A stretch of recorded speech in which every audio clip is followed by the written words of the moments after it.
The 16-bit era was a magical time for action games and platformers.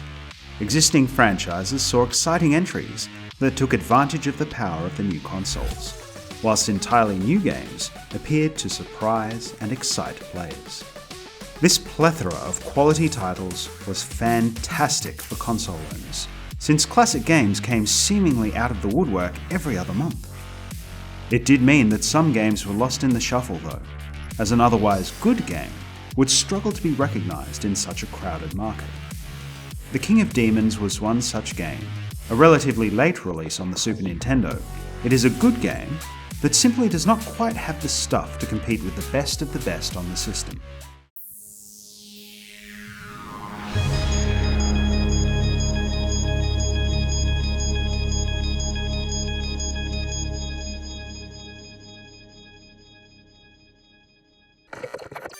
Released only in Japan in 1995, The King of Demons came to market in the shadow of the 32-bit generation of consoles.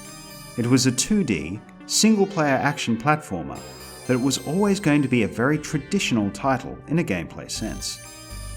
Up against the early examples of 3D games on Sega and Sony's new consoles, and with Nintendo's Ultra 64 looming in the wings, The King of Demons would certainly have seemed dated immediately upon its release.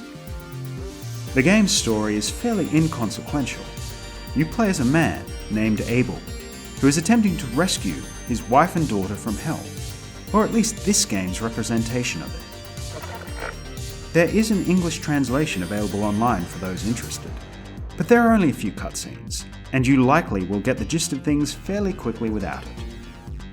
The lack of story does not mean a lack of atmosphere though.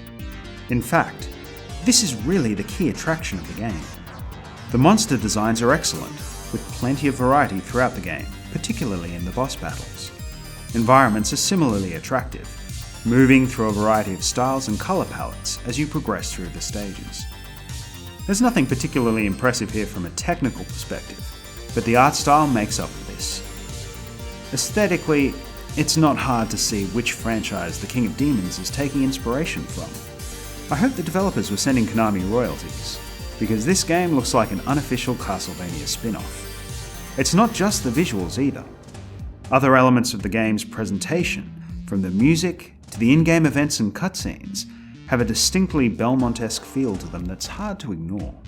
Let's take a look at the start of the game. From the initial notes of the background music to the interruption on the bridge from the first boss, to the way Abel enters the cave at the end of the bridge, like he's about to storm Dracula's castle. The game immediately brings Castlevania vibes to the fold. And yet, the game doesn't actually play all that much like Konami's venerable vampiric venture. The Lord of Demons functions more like a traditional run-and-gun game, but with a couple of minor twists to keep things fresh. Movement in general is a left-to-right affair, with you being able to jump and shoot your way through. Holding shoot for a moment allows you to charge up, Mega Man style.